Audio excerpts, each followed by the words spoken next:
কেন চল যাই যেভাবে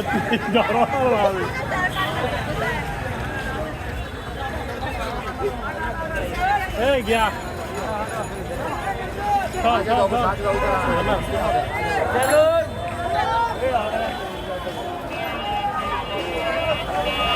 চল চল তারা গাড়িতে পৌঁছে দেখুন না।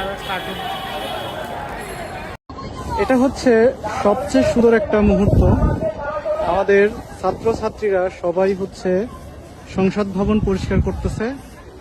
অলরেডি অনেকটুকু কাজ প্রায় শেষ হয়ে গেছে। দেখুন, এর চেয়ে সুন্দর আর দৃশ্য হতে পারে না। আমাদের ছাত্ররা এভাবে চাইলেই আমাদের পুরো দেশটাকে আরো সুন্দর